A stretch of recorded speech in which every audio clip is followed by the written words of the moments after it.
Assalamualaikum warahmatullahi wabarakatuh. Perkenalkan, kami dari kelompok 10 akan mempresentasikan materi tentang pemeriksaan persediaan. Sebelumnya, perkenalkan anggota kelompok kami. Yang pertama adalah saya sendiri, Lukman Obi Rival, sebagai moderator dan pemateri pertama. Dan yang kedua adalah Hilda Almasania sebagai pemateri kedua. Dan yang ketiga, Faif Nafif sebagai pemateri ketiga.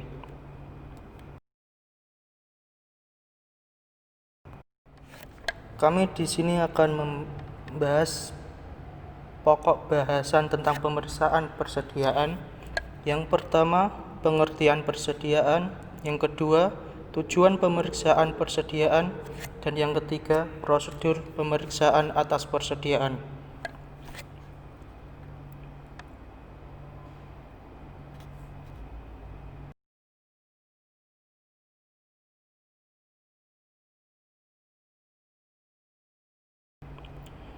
Pengertian persediaan.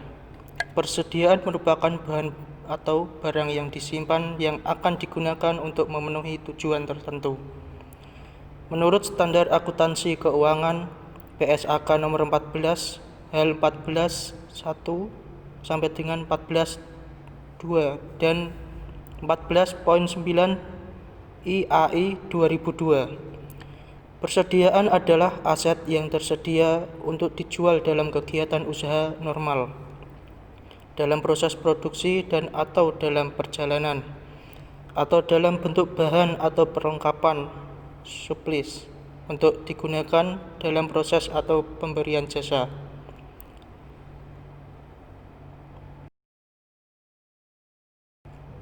Sifat-sifat persediaan. Yang pertama, persediaan memiliki masa perputaran kurang atau sama dengan 1 tahun.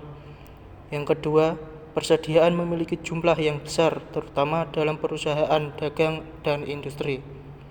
Yang ketiga, persediaan mempunyai pengaruh yang besar terhadap laporan posisi keuangan dan perhitungan laba rugi.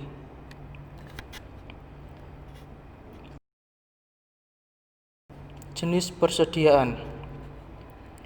Yang pertama adalah bahan baku. Yang kedua, barang dalam proses. Yang ketiga, barang jadi. Yang keempat, suku cadang. Yang kelima, bahan pembantu seperti oli, bensin, dan solar. Yang keenam, barang dalam perjalanan, yaitu barang yang sudah dikirim oleh supplier tetapi belum sampai di gudang perusahaan. Dan yang terakhir adalah barang konsinyasi, meliputi consignment out, barang perusahaan yang dititipkan jual pada perusahaan lain, dan consignment in, barang perusahaan lain yang dititip jual di perusahaan.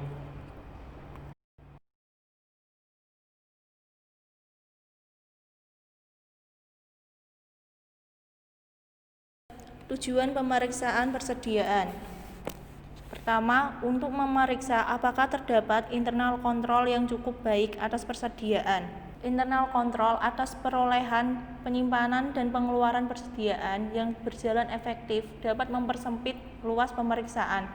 Adapun ciri internal kontrol yang baik atas persediaan adalah adanya pemisahan tugas dan tanggung jawab antara bagian pembelian, penerimaan barang, gudang, akuntansi, dan keuangan, penggunaan formulir yang bernomor urut tercetak seperti permintaan pembelian, order penjualan, dan faktur penjualan, tender untuk pembelian dalam jumlah yang besar, adanya sistem otoritas untuk pembelian, penjualan, penerimaan kas atau bank, dan pengeluaran kas atau bank, penggunaan anggaran untuk pembelian, produksi, penjualan, penerimaan, dan pengeluaran kas, pemesanan barang dengan memperhitungkan economic order quantity dan iron stock, adalah penggunaan perpetual inventory system dan stock card terutama bagi perusahaan yang nilai persediaan per jenisnya cukup material. Yang kedua, untuk memeriksa apakah persediaan yang tercantum di dalam neraca atau laporan keuangan benar-benar ada dan dimiliki oleh perusahaan pada tanggal laporan posisi keuangan. Poin yang ketiga, untuk memeriksa apakah metode penilaian persediaan yang digunakan sesuai dengan standar akuntansi keuangan, di mana umumnya penilaian persediaan berdasarkan pada harga perolehan dengan memilih metode first in first out atau FIFO, last in first out atau LIFO, atau average cost. Poin yang keempat, untuk memeriksa apakah sistem pencatatan persediaan sudah sesuai dengan standar akuntansi keuangan di Indonesia.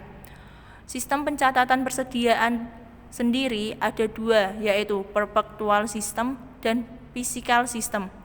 Perpetual system biasanya digunakan oleh perusahaan yang jenis persediaannya tidak banyak tetapi nilai persediaan per unitnya besar.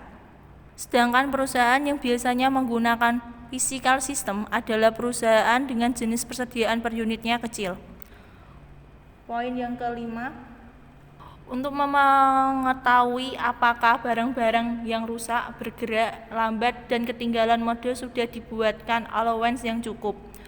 Perusahaan membuat allowance yang cukup terhadap barang-barang yang rusak, bergerak lambat, dan ketinggalan mode agar barang-barang tersebut dapat terjual, meskipun dengan harga yang lebih rendah dari harga normal, dengan tetap memperhatikan laba yang diperoleh. Yang keenam, untuk mengetahui apakah ada persediaan yang dijadikan jaminan kredit. Jika ada persediaan yang dijadikan jaminan kredit, maka harus diungkapkan dalam CALK atau catatan atas laporan keuangan. Poin yang ketujuh, untuk mengetahui apakah persediaan diasuransikan dengan nilai pertanggungan yang cukup. Perusahaan mengasuransikan persediaan supaya apabila terjadi kebakaran, perusahaan bisa mendapatkan ganti rugi dari perusahaan asuransi. Poin yang kedelapan, untuk mengetahui apakah ada perjanjian pembelian atau penjualan persediaan yang mempunyai pengaruh besar terhadap laporan keuangan. Jika terdapat hal tersebut, maka perlu diungkapkan dalam CALK. Untuk memeriksa apakah penyajian dalam laporan keuangan sudah sesuai dengan standar akuntansi keuangan di Indonesia. Dalam hal ini, harus diketahui sistem pencatatan persediaan dan metode penilaian persediaan yang digunakan oleh perusahaan.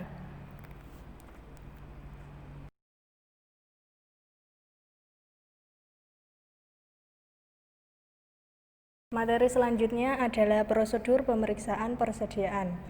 Prosedur pemeriksaan merupakan tahap-tahap yang akan dilaksanakan oleh auditor dalam melakukan pemeriksaan. Prosedur pemeriksaan disusun untuk mempermudah auditor dalam melakukan pemeriksaan agar dapat berjalan dengan baik dan terarah. Prosedur pemeriksaan dibagi atas prosedur compliance test, analytical review, dan substantive test, di mana dalam prakteknya prosedur pemeriksaan harus disesuaikan dengan kondisi perusahaan yang diaudit. Prosedur pemeriksaan persediaan mencakup pembelian, penyimpanan, pemakaian, dan penjualan persediaan karena berkaitan dengan siklus pembelian, utang, dan pengeluaran kas, serta siklus penjualan, piutang, dan penerimaan kas.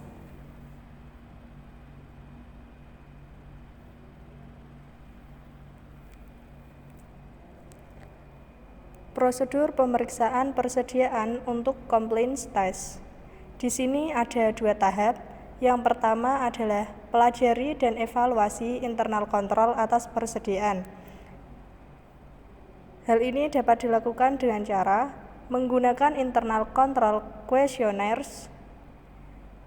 Dan yang kedua, melakukan tes transaksi atas pembelian dengan menggunakan purchase order sebagai sampel, menggunakan material requisition sebagai sampel dalam tes transaksi atas pemakaian persediaan, dan faktur penjualan sebagai sampel dalam tes transaksi atas penjualan. Kemudian tahap yang kedua yakni tarik kesimpulan mengenai internal kontrol atas persediaan.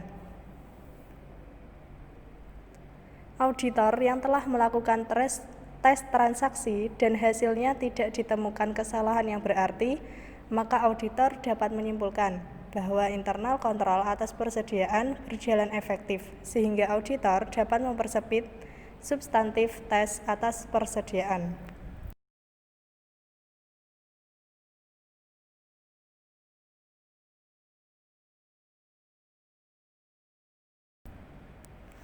Prosedur pemeriksaan persediaan. Yang kedua ada substantif atas persediaan. Di sini ada 13 tahapan. Tahapan yang pertama yaitu lakukan observasi atas stock of name yang dilakukan klien. Stock of name dilakukan terutama untuk persediaan yang berada di gudang perusahaan. Beberapa hal yang perlu diperhatikan auditor sebelum pelaksanaan stock of name, yaitu dapatkan dan pelajari petunjuk pelaksanaan stock of name yang dibuat perusahaan.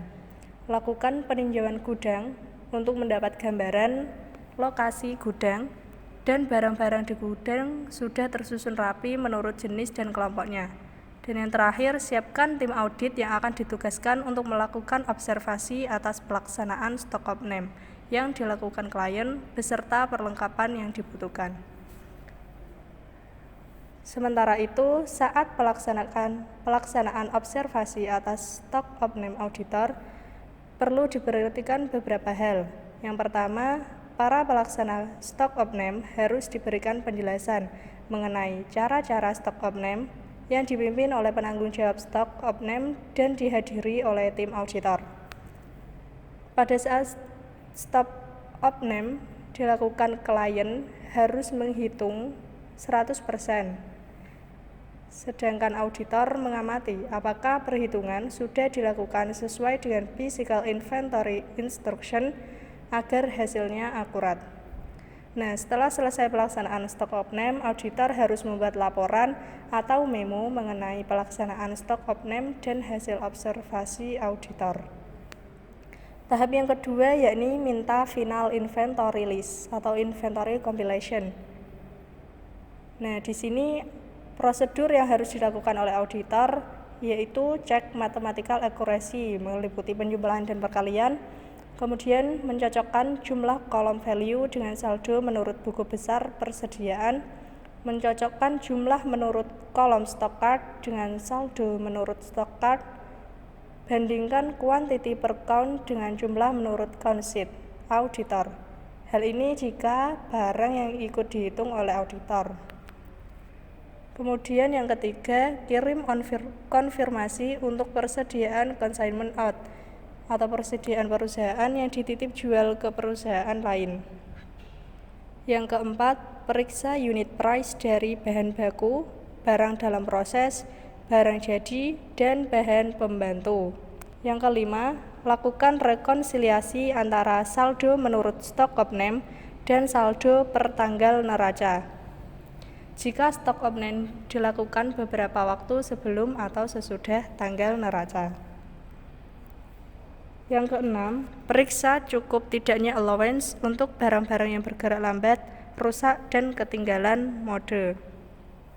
Di sini auditor harus memeriksa kebijakan dan cara perusahaan dalam menentukan allowance. Apakah konsisten atau tidak dengan periode sebelumnya. Kemudian, cara yang bisa digunakan oleh perusahaan dalam menentukan allowance adalah untuk barang yang tidak dipakai atau tidak terjual selama 3 bulan, dibuatkan allowance 10%. 6 bulan dibuatkan allowance 30%, untuk 9 bulan dibuatkan allowance 50%, 12 bulan dibuatkan allowance 80%, dan lebih dari 12 dibuatkan allowance 100%. Nah, dalam hal ini auditor harus memeriksa stock card untuk mengetahui sudah berapa lama persediaan tidak dipakai atau tidak terjual. Tahap berikutnya yakni periksa kejadian sesudah tanggal neraca. Di sini bertujuan untuk mengetahui apakah ada penjualan fiktif yang dicatat untuk memperbesar jumlah laporan penjualan dan kemudian di awal periode berikutnya dibuat jurnal pembalik. Oke, prosedur pemeriksaan substantif atas persediaan tahap ke-8 yakni periksa cut-off penjualan dan cut-off pembelian. Di sini untuk meyakinkan jangan sampai ada pergeseran waktu dalam pencatatan penjualan dan pembelian. Oleh karena itu, tanggal dan nomor terakhir dari faktur penjualan, delivery order, faktur pembelian, dan receiving report harus dicatat. Tahap ke-9 yakni periksa jawaban konfirmasi dari bank, perjanjian kredit, dan notulen rapat. Di sini untuk mengetahui apakah persediaan yang dijadikan sebagai barang jaminan atas kredit yang diperoleh oleh perusahaan dari pihak ketiga. Jika ada barang yang dijadikan jaminan, maka harus dijelaskan dalam catatan atas laporan keuangan atau CALK. Kemudian tahap ke-10 yakni periksa apakah ada sales atau purchase commitment pertanggal laporan posisi keuangan.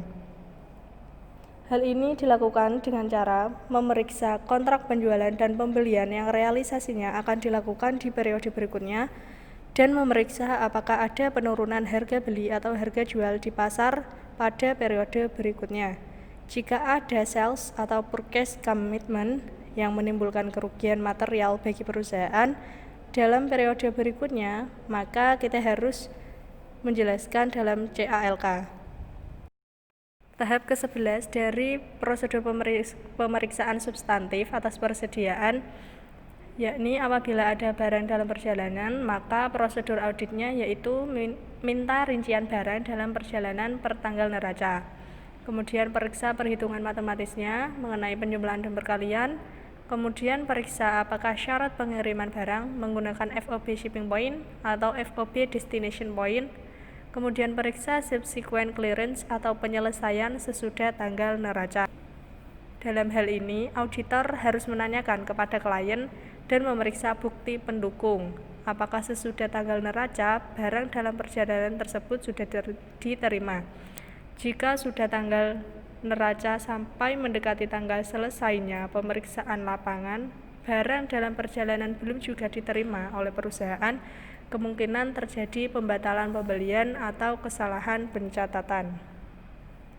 Kemudian tahap yang ke-12 yakni buat kesimpulan dari hasil pemeriksaan persediaan dan membuat usulan adjustment jika diperlukan.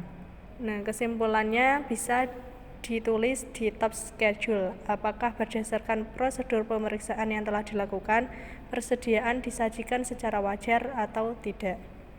Kemudian tahap terakhir dari prosedur pemeriksaan substantif atas persediaan adalah periksa apakah penyajian persediaan di laporan keuangan sudah sesuai dengan standar akuntansi yang berlaku umum di Indonesia atau SAK atau ETAP atau IFRS. Ya, tadi adalah pemaparan dari kelompok kami tentang pemeriksaan persediaan. Untuk selanjutnya, apabila ada pertanyaan, silakan sampaikan di LMS atau di WA Group. Sekian dari kami. Apabila ada kesalahan, mohon dimaafkan. Wabillahi taufiq wal hidayah. Wassalamualaikum warahmatullahi wabarakatuh.